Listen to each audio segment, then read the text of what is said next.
नमस्कार विद्यार्थी मित्रांनो, स्कॉलरशिप आणि बरेच काही या आपल्या यूट्यूब चॅनलमध्ये तुम्हा सर्वांचं मनापासून स्वागत। आज आपण इयत्ता तिसरीसाठी बुद्धिमत्तेमधील पुढचा एक महत्त्वाचा घटक पाहणार आहोत, तो म्हणजे वयवारी। वयवारीचे प्रश्न समजून कसे घ्यायचे आणि ते पटकन कसे सोडवायचे हे आज आजच्या व्हिडिओमध्ये आपण पाहणार आहोत। व्हिडिओला सुरुवात करण्यापूर्वी चॅनलवर नवीन असाल तर चॅनलला सबस्क्राइब करा आणि व्हिडिओला लाईक करायला विसरत जाऊ नका। त्यामुळे काय होईल, अभ्यासाचे असेच छान छान व्हिडिओ तुमच्यापर्यंत पोहोचत राहतील। चला तर मग आजच्या व्हिडिओला सुरुवात करूयात। पहा, वयवारीच्या प्रश्नांमध्ये दोन व्यक्तींच्या किंवा तीन व्यक्तींच्या वयांची बेरीज, त्यांच्या वयातील अंतर, दुप्पट, निमपट यावर आधारित प्रश्न विचारले जातात। तर आपण प्रत्येक प्रश्नाच्या वेळेला मग कोणत्या प्रश्नाला आपण काय ट्रिक वापरायची हे पाहूया। तर पहा, पहिला प्रश्न सोपा आहे। संगीताचे वय आईच्या वयाच्या निमपट आहे। संगीताचे वय 31 असेल तर आईचे किती? आता संगीताच्या आईच्या निमपट आहे म्हणजे आईचे दुप्पट असणार। मग संगीताचं 31 तर 31 दुने किती? 62 वर्ष। सोपं होतं हे। पर्याय क्रमांक 3 हे आहे तुमचं उत्तर। पुढचा प्रश्न पहा, संचितचे वय अनुपमाच्या वयाच्या चौपट तर प्राचीच्या निमपट आहे। आरती प्राचीपेक्षा 2 वर्षांनी लहान आहे। प्राचीचे वय 24 वर्ष असेल तर त्यांच्या वयाच्या उतरत्या क्रमाने तिसऱ्या क्रमांकावर कोण असेल? अशा प्रश्नांमध्ये काय करायचं, पहिल्यांदा जे दिलंय ना आपल्याला ते लिहून घ्यायचं। आपल्याला कोणाचं वय दिले? प्राचीचं वय दिले। पहा, प्राचीचं वय किती आहे? 24। उलट्या बाजूने प्रश्न वाचत या। आरती प्राचीपेक्षा 2 वर्षांनी लहान आहे म्हणजे आरतीचं वय किती येणार? 24 मधून 2 गेले 22।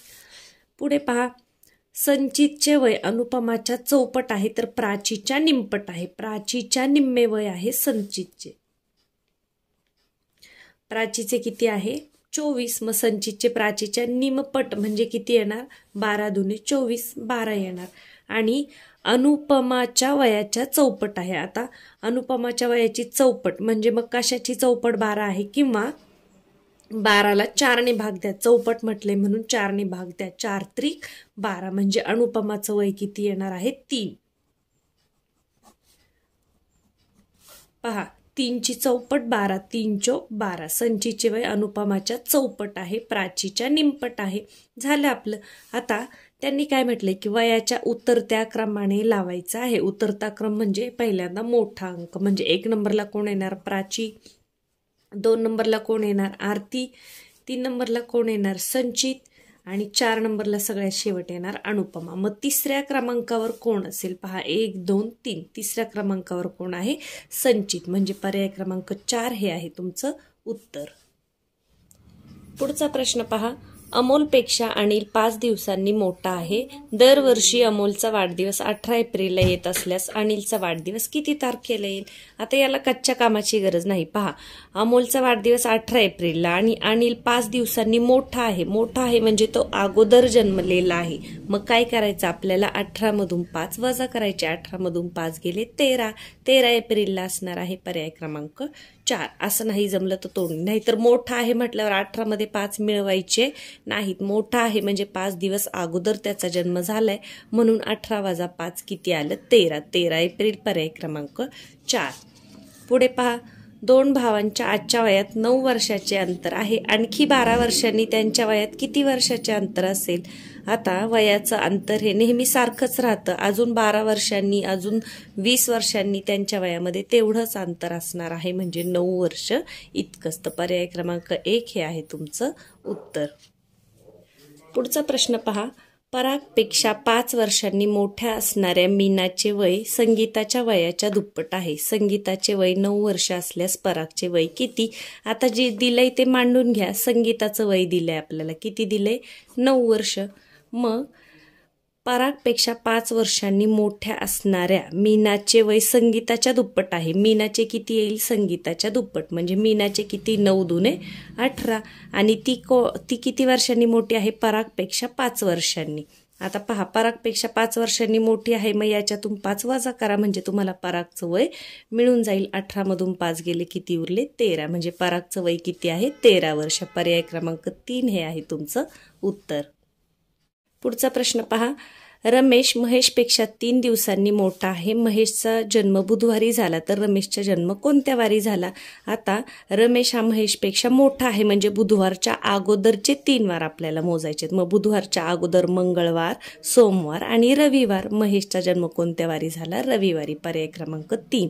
3 वार मागे मोजा किंवा 4 वार पुढे मोजा, कारण आठवड्यामध्ये किती दिवस असतात? 7 दिवस. मग 3 वार मागे गेलं काय आणि 4 वार पुढे गेले काय? तोच वार मिळणार आहे रविवार. पुढे पाहूया. सुधीरपेक्षा सुनील 7 वर्षांनी मोठा असून सुनीलचे वय 15 वर्ष आहे तर सुधीरचे वय किती आहे? आता पहा, सुधीरपेक्षा सुनील 7 वर्षांनी मोठा आहे आणि 15 वर्ष आहे. मग 15 मधून 7 वजा करा म्हणजे सुधीरचं वय किती असणार आहे? 8 वर्ष. 8 आणि 7 किती? 15. पर्याय क्रमांक 2. सोपे आहेत बरेच प्रश्न. यानंतर पहा, गौतम व त्याचे वडील यांच्या वयांची बेरीज 60 वर्ष आहे. 5 वर्षानंतर त्यांच्या वयातील फरक 30 वर्ष असेल तर 5 वर्षानंतर गौतमचे वय किती असेल? आता पहा, या प्रकारच्या गणितामध्ये काय करायचंय? दिलेल्या माहितीवरून आपल्याला एक सूत्र तयार करायचंय. गौतम आणि त्याचे वडील यांच्या वयांची बेरीज 60 आहे. आपल्याला दोघांचंही वय माहीत नाही. 5 वर्षानंतर त्यांच्या वयातील फरक 30 वर्ष आहे. आता तो 5 वर्षांनी पण 30 असणार आहे, आज सुद्धा 30 असणार आहे, 10 वर्षांनी सुद्धा 30, कारण वयातील फरक हा सारखाच राहतो, त्याच्यामध्ये बदल होत नाही. तर याच्यावरून आपण एक छोटंसं सूत्र करूया. आपण गौतमचं वय x मानूया. गौतमचं वय x मानलं, मग वडिलांचे वय काय होईल? पहा, 30 वर्षाचा फरक आहे म्हणजे x पेक्षा 30 ने मोठे असणार ते.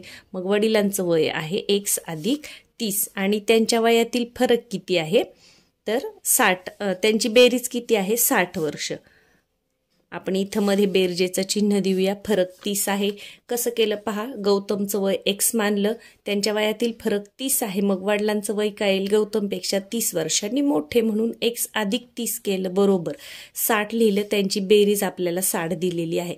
आता काय करायचं पहा, हा x आणि हा x, इथं जेव्हा काहीच नसतं तेव्हा इथं किती असतं? 1 असतं. 1 हा सहगुणक असतो. मग x आणि x किती झालं? 2x. हा 1 आणि हा 1 असे 2x झाले. अधिक 30 आहे असं मांडून घ्या, बरोबर 60 आहे असं मांडून घ्या. आता हे जे 30 आहे ते आपल्याला बरोबर चिन्हाच्या या बाजूला पाठवायचे. इथे कोणती क्रिया आहे? त्यांच्यामध्ये बेरजेची क्रिया. अधिक आहे ते तिकडे गेल्यावर वजा होणार, कारण बरोबरच्या चिन्हाच्या जेव्हा आपण या बाजूला पाठवतो तेव्हा अधिकचं वजा होतं, वजाचं अधिक होतं, गुणिलेचं भागिले होतं, भागिलेचं गुणिले होतं. इकडून पण इकडे येताना सेम तसंच. इकडे जर अधिक असेल तर इकडे येताना वजा होतं, गुणिले असेल तर भागिले होतं, अधिक असेल तर वजा होतं. तर पहा, आता आपण हे 30 तिकडे पाठवू. 2x बरोबर 60 वजा 30. 60 मधून 30 गेले, किती उरले? 30 उरले. 2x बरोबर 30. आता x आणि 2 यांच्यामध्ये कोणतंच चिन्ह नाही म्हणजे यांच्यामध्ये कोणती क्रिया असते? गुणाकाराची क्रिया असते. लक्षात ठेवा, छेदस्थानी असेल तर भागाकाराची क्रिया असते, मध्ये कोणतंच चिन्ह नसेल तर गुणाकाराची क्रिया असते. बेरीज मात्र असल्यावर असं स्पष्ट बेरीज वजाबाकी दिलेली असते. मग हे 2 इथे गुणिले ते आपण इकडे भागिलेमध्ये आणूया.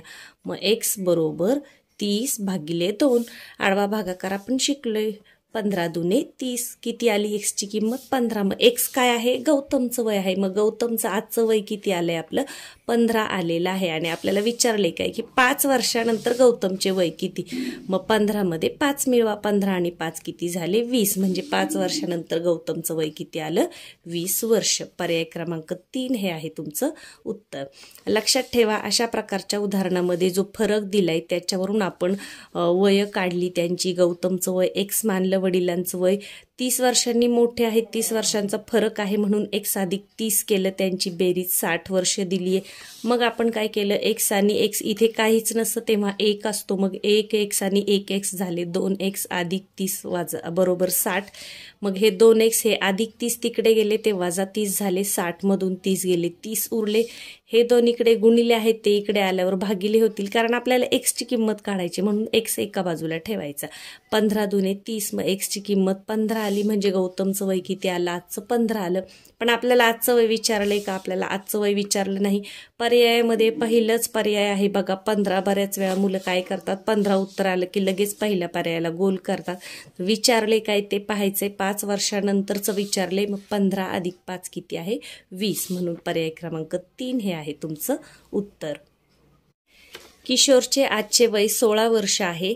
हेमंतचे वय किशोरच्या वयाच्या निमपट्टीपेक्षा 4 जास्त आहे, तर हेमंतचे वय किती? जे दिलंय ते मांडून घ्या. आपल्याला काय दिले? किशोरचे वय. मग किशोरचे वय किती आहे? 16 आहे. हेमंतचे वय किशोरच्या वयाच्या निमपट्टीपेक्षा 4 जास्त. निमपट म्हणजे निम्मे. मग हेमंतचे वय किती? निम्म्यापेक्षा 4 जास्त. 16चे निम्मे किती? 8 आणि त्याच्यापेक्षा 4 जास्त. 8 अधिक 4 किती येईल? 12. 8 आणि 4 12. 12 वर्ष. हे सोपं होतं. पर्याय क्रमांक 2. तोंडी सुद्धा करू शकता तुम्ही. पुढे पहा. शरदचे वय हे वसंतच्या वयाच्या तिपटीपेक्षा 5 कमी व हेमंतच्या वयाच्या दुपटीपेक्षा 5 कमी आहे. वसंतचे वय 10 वर्ष असल्यास हेमंतचे वय किती? जे दिलंय ते मांडून घ्या. आपल्याला काय दिले? वसंतचे वय. वसंतचे वय 10 वर्ष. मग काय विचारले?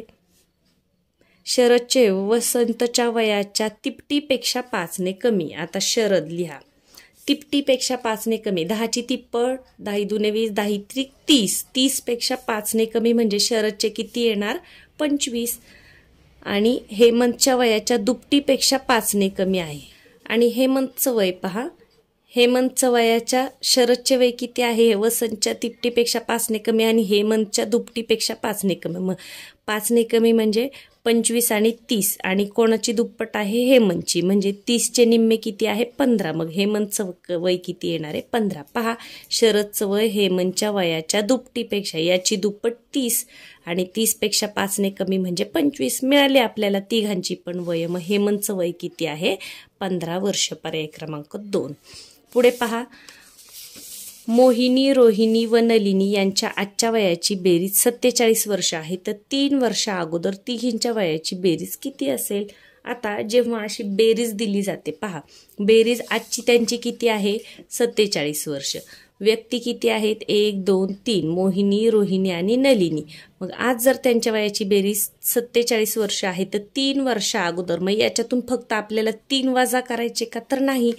मोहिनीचे 3 वर्ष, रोहिणीचे 3 वर्ष आणि नलिनीचे 3 वर्ष, असे तिघींचे 3 वर्ष म्हणजे 3 त्रिक आपल्याला 9 वर्ष वजा करावे लागतील. तेव्हा 3 वर्षा अगोदरची वयांची बेरीज मिळेल.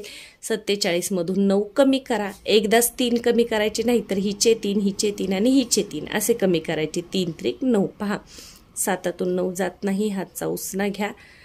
9 आणि 1 10, 7 17 म्हणजे 8 उरले आणि 3 अशी 3 म्हणजे त्यांच्या वयाची 3 वर्षा अगोदरची बेरीज किती आहे? 38 वर्ष. पर्याय क्रमांक 2.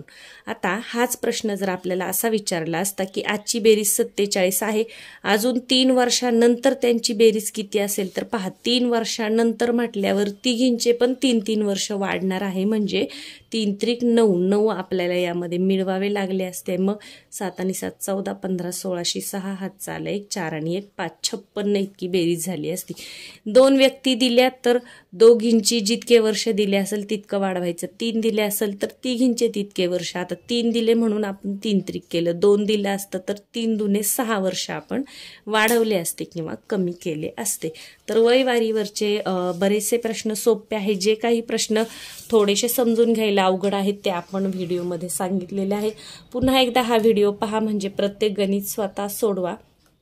वयवारीवर कोणताही प्रश्न आला तरी तो तुम्हाला अगदी व्यवस्थित सोडवता येईल याची मला खात्री आहे. व्हिडिओला लाईक करायला विसरले असेल तर लाईक करून घ्या. चॅनलवर नवीन असाल तर सबस्क्राईब करा म्हणजे अभ्यासाचे असे छान छान व्हिडिओ तुम्हाला मिळत राहतील. चला तर मग पुन्हा भेटूया पुढच्या व्हिडिओमध्ये.